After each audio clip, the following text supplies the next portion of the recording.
तुझ्या नेत्राची ओळखच पुसून टाकली रे मी.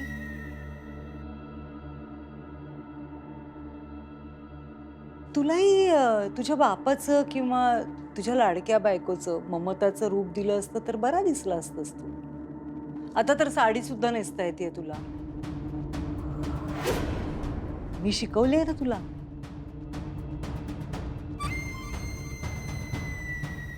पण काही हरकत नाही. बंटीच्या रूपातही छानच दिसतोयस तू आता. नाही कळलं? बंटीचं रूप.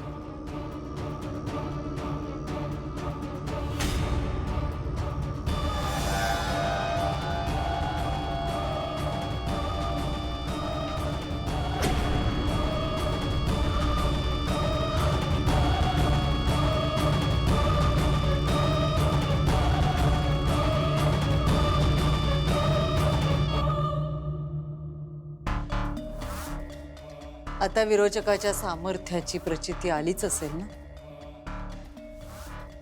असंच एकेकाला गाठून गाठून हाल हाल करून मारणार आहे तुम्हाला.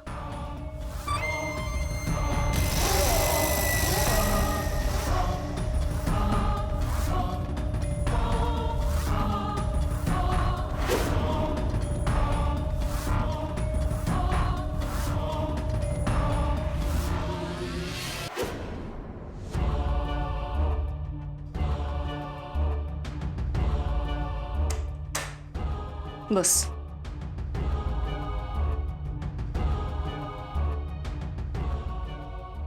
काय झालं आत्या? मला सांग, रुपाली काय म्हणत होती? ती काय म्हणणार? माझा अंत होणार आणि विरोचकच जिंकणार. आणखी काही? खूप आनंद झालाय तिला माझं असं झालंय म्हणून. आत्या, मला माझं खरं रूप परत मिळेल का? नक्की काय आहे देवी आईच्या मनात? देवी आई मार्ग दाखवेल आपल्याला.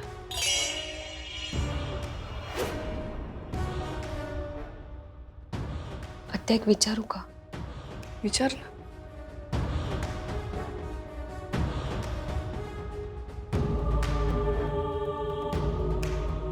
मला जर माझं खरं रूप कधीच मिळालं नाही तर आपल्या घरातले मला आयुष्यभरासाठी याच रूपात स्वीकारतील का? मला माझ्या माणसांपासून कधीच लांब जायचं नाहीये. आत्ता हा विचार करूच नकोस. मी काय सांगते ते ऐक. रुपाली आता दिवसेंदिवस आक्रमक होत चालली. तुला हे असं अस्तिकाचं रूप देऊन तिला काय साधायचंय माहित नाही, पण तू तिच्यापासून लांब राहा.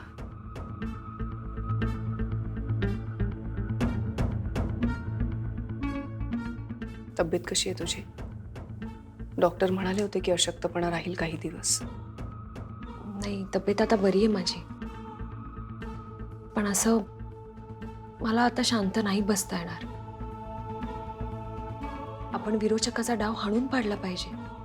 हो, पण शांत बसायचंच नाहीये. बरं, आणखीन एक गोष्ट. मामांचा फोन आला होता. तुझा फोन लागला नाही म्हणून त्यांनी मला फोन केला. काय म्हणाले ते? मी सगळं सांगितलं त्यांना. आत्या, पण ते घाबरतील ना? हो, भीती वाटणं स्वाभाविकच आहे, पण त्यांना सगळं सत्य सांगणं गरजेचं होतं. कारण उद्या समजा ते तुला इथे भेटायला आले तर तुला त्यांना भेटावंच लागेल. आणि ह्या सगळ्यात काय करावं हे मलाही कळत नव्हतं, म्हणून मी त्यांना सांगितलं सगळं. बरं, त्यांच्यासाठी सुद्धा हे सगळं नवीन आहे,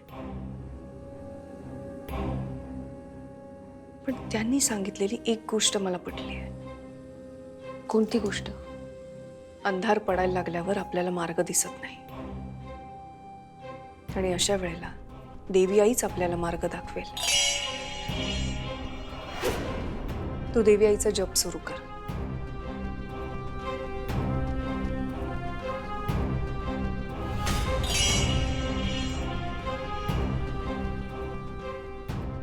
तुझ्या गळ्यातला देवी आईचा धागा कुठे आहे?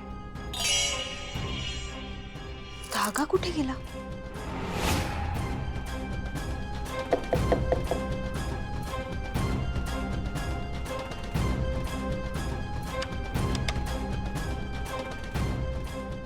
काय झालं साहेब? काही हवं होतं का? तुलाच शोधत होतो. तुझ्या गळ्यातला देवी आईचा धागा. तुझी ट्रीटमेंट सुरू होती त्यावेळी नर्सने दिला होता माझ्याकडे.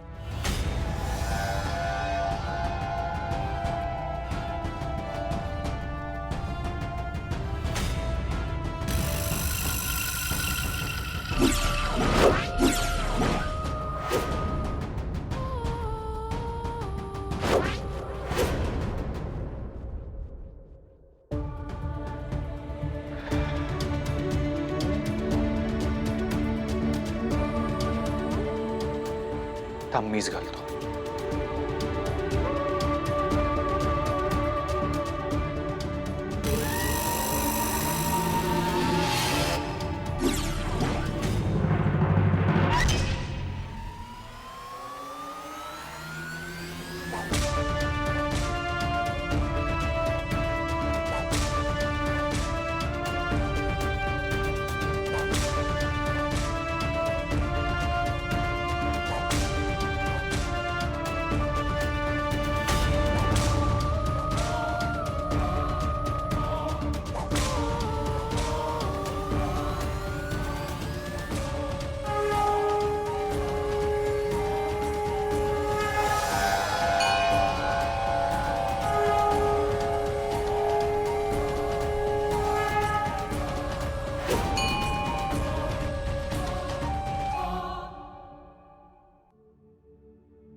धागा बांधायचं कसा विसरले मी? माझ्या आयुष्याचा अंश आहे हा.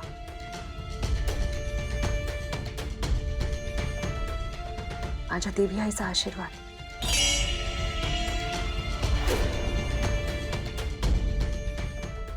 ह्या रूपामुळेच विचलित झाले, पण आता नाही. आता फक्त देवी आईचा जप, देवी आईचा आशीर्वाद आणि देवी आईची साथ, या सगळ्यांनी आपण या सगळ्यातून बाहेर निघू.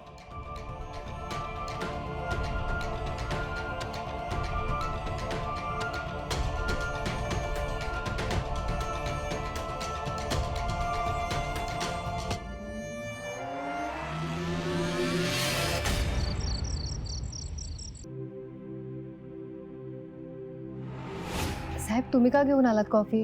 मी आता जाणारच होते कॉफी आणायला. तुम्ही नका ना असं करत जाऊ. नेत्रा, रिलॅक्स.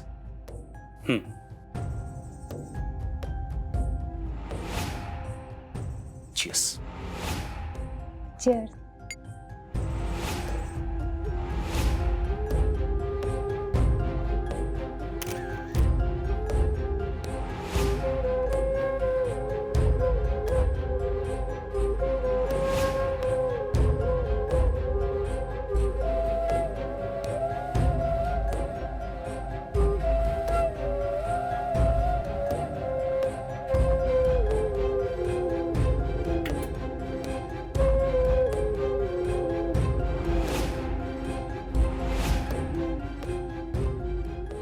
पण तुम्ही कधी काढला हा फोटो? मला कळलंच नाही. नेत्रा, आपण एकमेकाच्या प्रेमात कधी पडलोय आपल्याला कळलं नाही.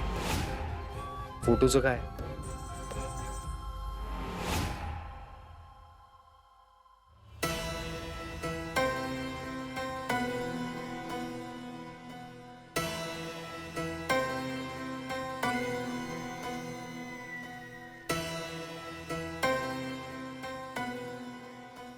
साहेब, कॉफी.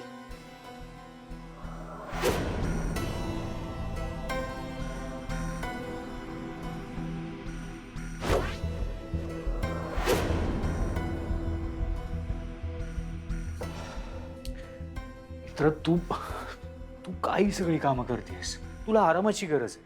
हे सगळं बघायला आहे ना काकू. तुम्हाला माझ्या हातची कॉफी आवडते ना, आणि तसंही आराम करून झालाय माझा. बरी आहे मी आता, खरंच. मी पण कोणाला सांगतोय आराम कर म्हणून? तू कधी ऐकलंयस का कोणाचं?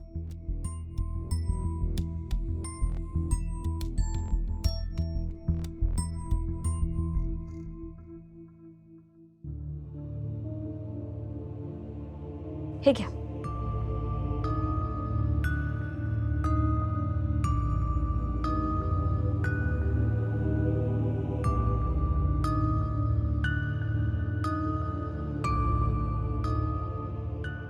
Cheers.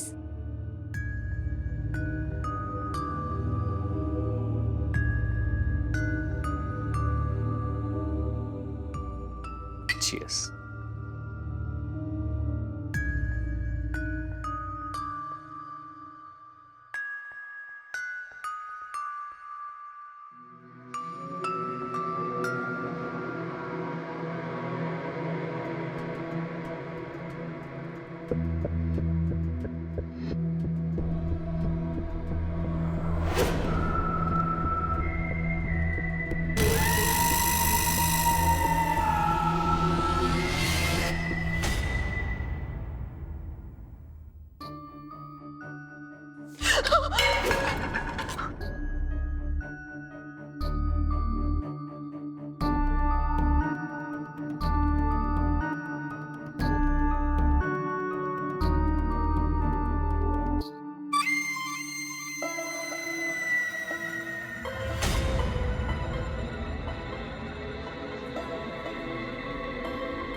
काय झालं, घाबरलीस? सॉरी नेत्रा. अगं काय नेत्राच आहे ना तुमची. बघ, घाबरायचं काय?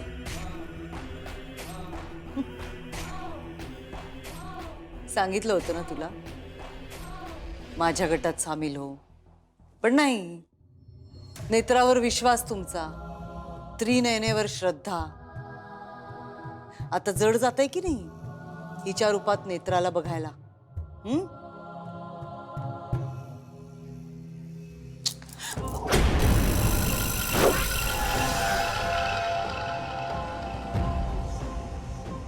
माझा फक्त चेहरा बदललाय, मी नाही.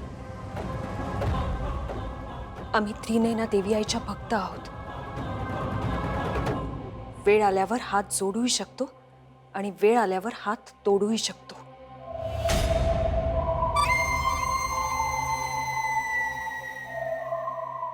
आणि एक लक्षात ठेव, माझ्या कुटुंबियांच्या वाटेला गेलीस तर तुझे हात तोडेन मी.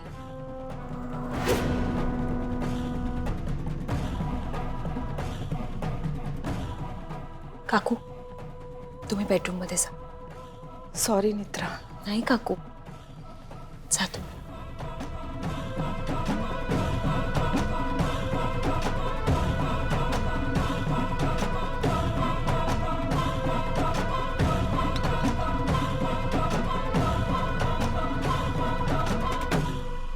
माफी असावी.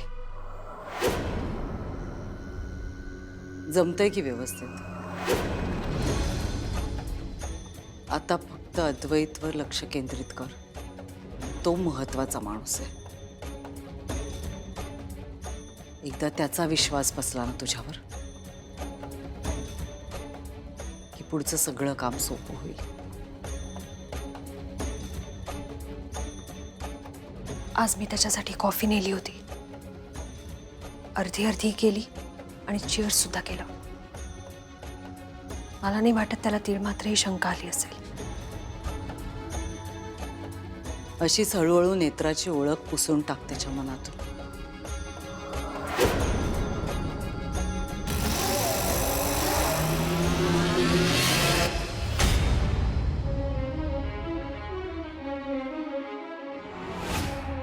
काय झालं? असं काय बघताय?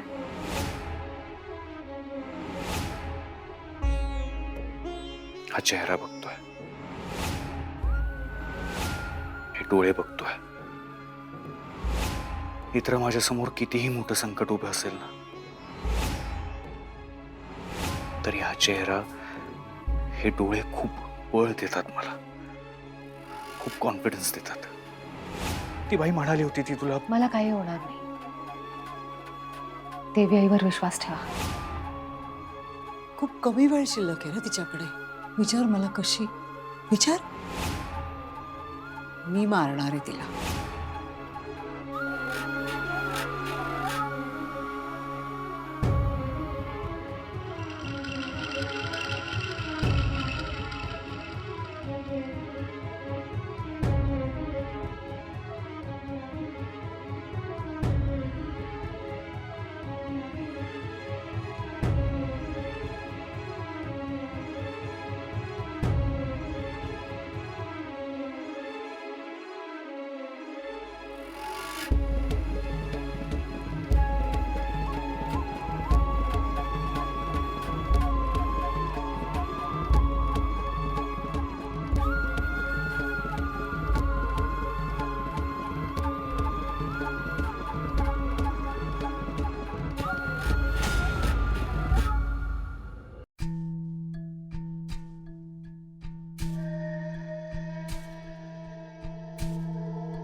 काय झालं?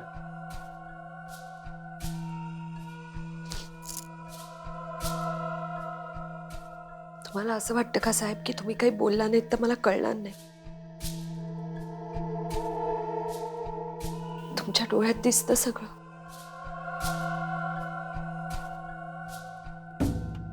माझा खरा चेहरा अजून तुमच्या नजरेसमोरून जात नाहीये ना.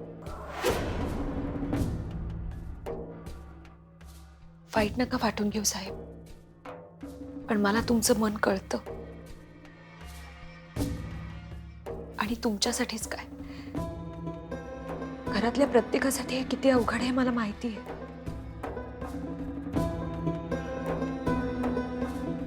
आज तर केतकी काकू मला बघून घाबरल्या.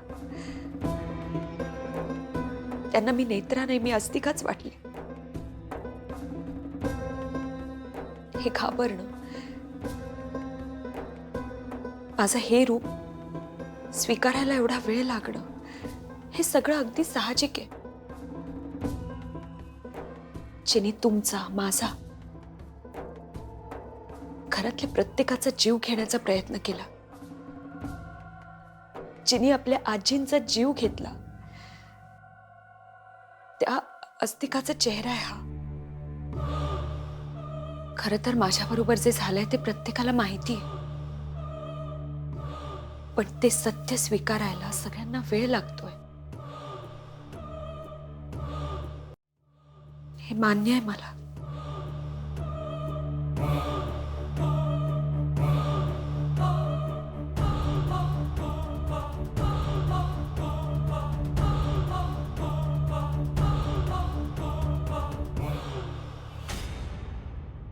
या चेहऱ्याला बघून असं वाटतं की स्वतःला नेत्रा,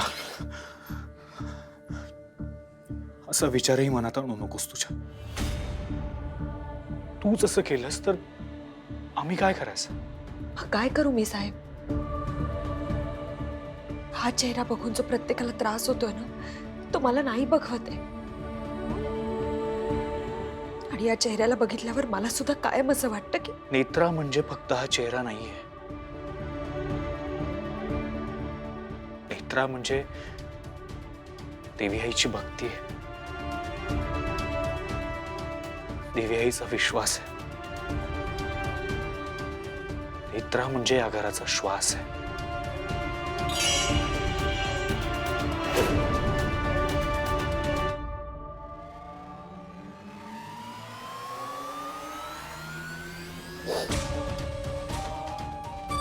विरोचका, ज्याचा सूड घ्यायचा आहे त्याला बिलगून राहावं लागतंय.